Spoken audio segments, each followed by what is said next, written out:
That thing was too big to be called a sword. Too big, too thick, too heavy, and too rough. No, it was more like a large hunk of iron. It's impossible to deny that there's something special about Berserk. It's inevitable that if you enjoy anime and have had a conversation with another fan, Berserk has come up. And it's likely that if you watched or read Berserk, you are the reason it came up. This story, among many things, is an experience. A dark, visceral, harrowing tale of two young men bound together by fate, but forced apart by ideals. No matter how you enjoy Berserk, no matter where you choose to get into it, its grip is undeniable, whether it entranced or simply disgusted you. Berserk is, by far and away, one of my all-time favorite stories, let alone anime or manga. If this is your first time here, I'm sure our regulars can reassure you that I don't say this lightly. Its reputation as a brutal, horrific, no-holds-barred bloodbath precedes itself. Berserk is all of those things, but also so much more. At its core, it's a study of humanity's greatest strengths and weaknesses, the darkness in our deepest depths, and the bonds we cling to in order to reach the light we so wish to envelop us. It's a narrative that deeply questions the virtues of power, better yet the meaning of power and what it takes to attain it, the various ways it can be wielded, and how virtue can twist that power into evil or good depending on one's viewpoint. So welcome to Bonsai Pop's Hellmouth, a celebration of the harvest as the line between the physical and ethereal blend together while we creep ever closer to the 31st of October. To a story about guts and glory brought to us by the beautiful mind of Kentaro Miura, a man whose dark, detailed artwork and masterful storytelling has seen his creation jump from pen and paper onto our screens and into our hearts for nearly 30 years. This is Berserk. Let's get into it.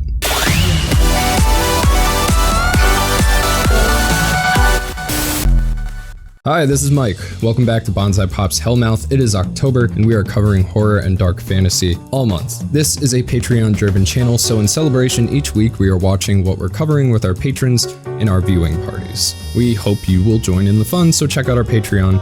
It's very cheap.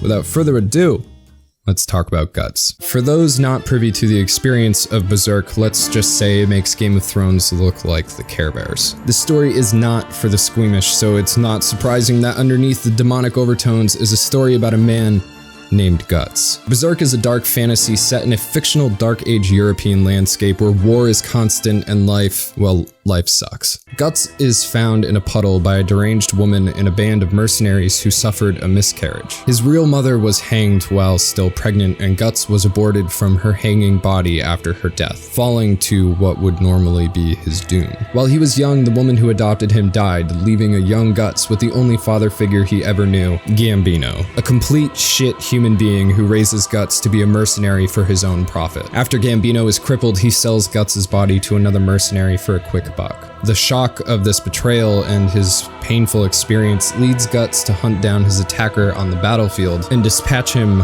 most painfully. Later, in a drunken rage, Gambino admits to selling Guts. In a panic, Guts murders him and runs away. This is the foundation of our hero, an abandoned, betrayed, and brutalized individual who, at a young age, is cast out into a cold world ripped apart by war, all alone. Mercy! The only thing he has left to him is his sword, his protector, and an extension of his will, his means of finance, and the only true friend he has ever known.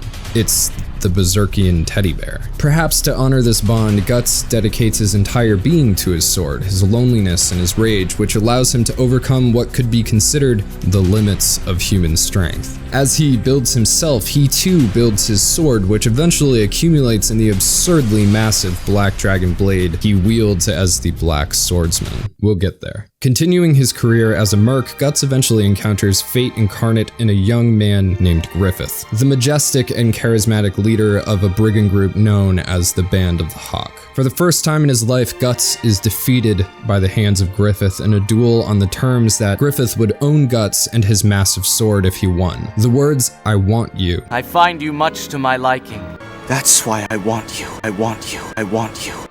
leave Griffith's mouth as an onlooking woman reels at the impact of this simple sentence. Casca is a fierce warrior of the Hawk, the band of mercenaries owned and infatuated by Griffith. Her feelings are extremely complex, and she is the cornerstone of this narrative. That being said, she'll get her own video one day as well as Griffith, so subscribe if you're interested in that. At this point, Guts is still a wild and broken man, more beast than human. The idea of being chained to another is adverse to his longing for freedom and fear of intimacy, a fear that manifests itself in his hatred of being touched by other men. As a grunt during the war. Don't touch me! Don't you ever touch me. However, as time passes, he finds his place in the band of the Hawk without even realizing it, a wish that his compatriot Judeau expresses to him on a night of reverie. I have a funny feeling you'll fit in with the band of the Hawk just fine. The band of the Hawk achieves victory after victory, many attributed to Guts' immense strength and willingness to place his life on the line for the sheer exhilaration of it. But without realizing the true extent, he begins to change. He becomes the captain of the raiders and has his own men to look out for, men with hopes and dreams and families. Men he grows to know and care about, like Gaston, who one day hopes to open a simple bakery. Care Guts hasn't had since his abusive relationship with Gambino. Gambino, why are you You are a son of the devil, a doomed child condemned by fate. You were the one who should have died. Until this point, you could argue that Berserk was simply a Bretonnian War-era drama. However, an encounter with Nosferatu Zod reveals the dark fantasy lurking behind the veil. The line between fantasy and reality blurs as Guts comes face to face with the immortal warrior whom he faces alone after his men are massacred. After wounding Zod, the monster transforms into his true form, a winged, demonic panther who gives Guts a prophecy that when Griffith's ambitions come crashing down, Guts will die. I will leave you with this bit of advice. If you believe this man to be a true friend, when this man's ambition crumbles, is when you will face your death. Casca assaults Guts after Griffith is wounded by coming to his rescue, accusing him of never changing his selfish ways. However, after Casca goes into battle ill from her time of the month, she falls from a cliff and Guts attempts to save her, falling as well. Despite her previous accusations, after their fall, Guts nurses Casca back to health. In an attempt to secure Casca's escape, Guts defeats 100 men in a single bloody onslaught, cementing not only his relationship with Casca, but his historical fame as a warrior. Now I'm going to mark spoiler territory here, so if you haven't experienced Berserk, make sure that you go and do it, and I will see you when you are done. Enjoy.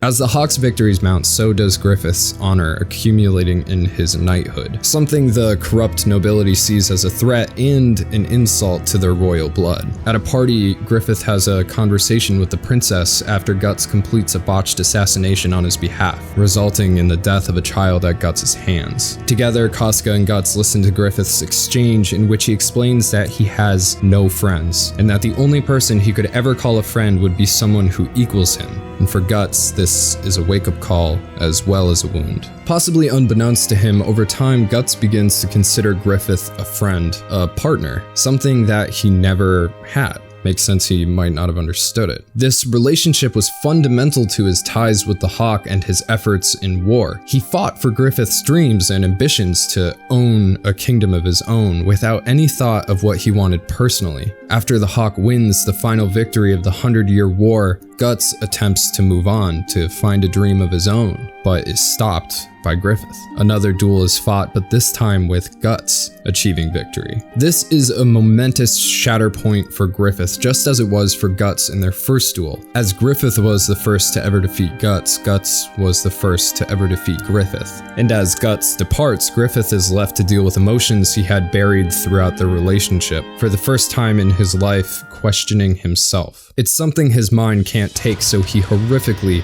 self-sabotages. He sneaks into the princess's room and deflowers her. He's caught, thrown in the deepest dungeon of the kingdom, and tortured. His tendons are cut, his skin is taken from his body, and his tongue is removed. Meanwhile, the band of the Hawk is massacred, and its remnants flee with Casca at the helm, as Guts travels the world ignorant to these events. However, through fate, Guts re-encounters the broken band of the Hawk a year later, saving them from an ambush and learning of their misfortune. Casca, seeing this as an opening to run and leave Guts to take her place as leader, attempts to take her own life, but again, is saved by Guts. As bottled emotions flow forth, together they solidify their very repressed romance, and afterwards prepare to rescue Griffith. For the first time in his short and violent life, Guts feels true love and finds a place he wants to be, alongside Casca. But this is a dark fantasy, and ironically, a simple prologue to the true story of the Black Swordsman. It's what I love about this kind of narrative and setting. Just when you think the journey is reaching an end, a curveball hits you and you strike out. The Hawk knows nothing of Griffith's fate until they reach him in the dungeon. Upon finding the crippled, mute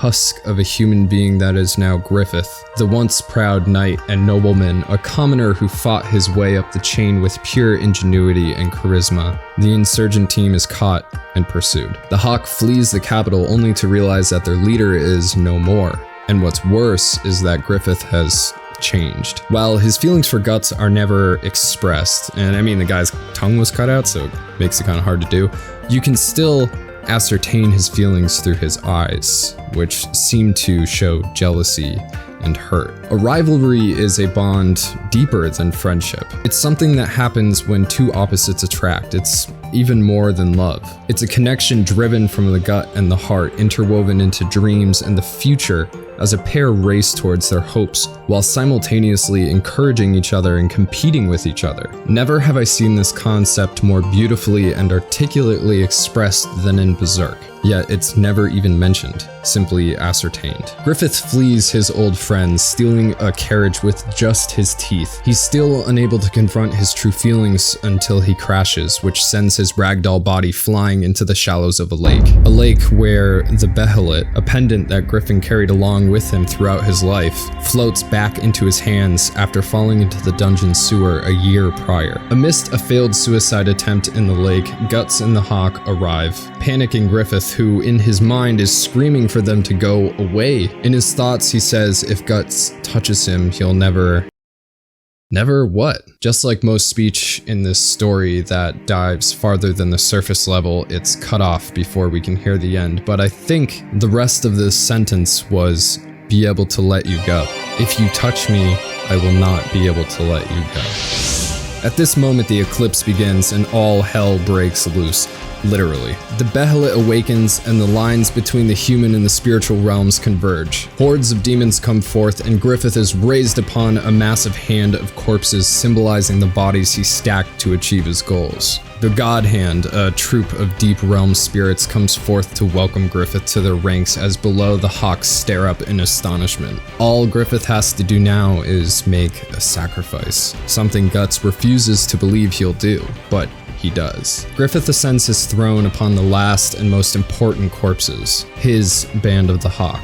Every single one of them is massacred to the demonic forces below as Guts desperately tries to reach Griffith. However, he's knocked from the giant hand and lands in a lake of blood which once filled his companions. Everyone is dead except Casca. Guts is held down as she's brutalized and eventually assaulted by Griffith. In an attempt to rescue her, Guts violently removes his own left arm and charges, only to be knocked back.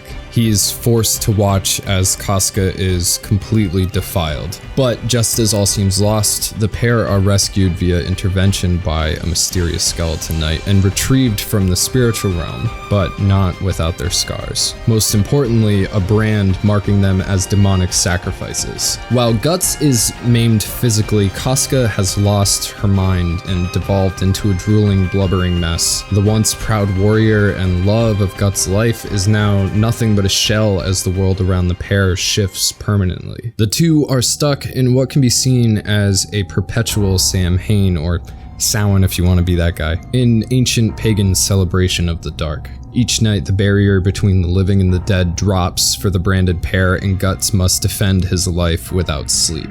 The story is still ongoing, but the rest is by far my favorite. The influence of the concept of Samhain is woven throughout without being pervasive. The ascension of Griffith and his eventual intermingling in the spirit realm begins to break down the barrier between life and death, spiritual and physical. This is something that is said to take place on October 31st at sundown each year. It's a natural cycle where the veil between life and death is at its thinnest. A time when the fantastic can creep beyond that veil and manifest in the physical realm for a time before returning to where it belongs. However, Guts is caught between the two realms as the next part of his journey begins as the Black Swordsman. After horrifically losing everything he didn't even know he had gained, his path, his reason for continuing to live, is set on revenge. However, for someone like Guts, I think the simple act of living is revenge. Seemingly being born into doom from the corpse of his own hung mother, Guts has battled for his life, his entire life, hanging it out on a lure, daring the world to take it and yanking it back in spite. In truth, what Guts achieves throughout his struggle and finds most precious isn't victory, it's companionship. While the Band of the Hawk was his first taste, he was too immature as a character to have realized what he had. However, he eventually comes to understand that he can fight for himself, but his true strength comes from fighting for and with others. After the eclipse, Guts sets out alone again to swing his sword, the only thing unchanged in his entire life. While seemingly selfish, his revenge isn't just for him, it's for Casca, it's for his men, Gaston, Judeau, Pippin, and the Band of the Hawk. He swings his sword not simply as an extension of himself, but now as an extension of the will of his lost companions as well. And in doing so, finds himself new companions to trust and to guide him on his eventual journey to retrieve Casca's lost psyche. While the eclipse is seemingly the end, it is truly only the beginning of Guts's eventual path towards the enlightenment of his identity. One found through corpses strewn at his feet as he progresses forward with his massive sword and unwavering resolve to fight. Strength found through protecting the bonds of trust he unwittingly creates along his way despite himself. And for me, living and succeeding has always been my revenge. While I excelled in academics, I failed at being a student. I failed at being a worker. I failed in the music industry. I failed at living the normal life people hoped for me. But I found my own way. I found my own voice despite the world seeming to demand otherwise. So what about you? What keeps you going? What keeps you fighting the demons that come at night and refuse to let you sleep? Is it love, ambition, duty, pure stubbornness? Let me know in the comments below. And if you take anything from this at all, experience Berserk. We are definitely going to be covering Berserk again. If you're interested in that, make sure to subscribe for more and check out our other videos. On November 2nd and 3rd, I am going to be at J1Con in Atlantic City, New Jersey, so make sure you come down and say hello. Not an ad, not getting paid, just want to let you know about the con. And of course, we have our lucky patron of the week, Enrico M. Graziani. Enrico, thank you so much for your generous donations and helping this channel continue to be. But with that said, guys, I am Mike. Thank you so much for watching Bonsai Pop. I really hope that you enjoyed our take on Berserk. We will certainly be doing more, and I will see you next time. Bye.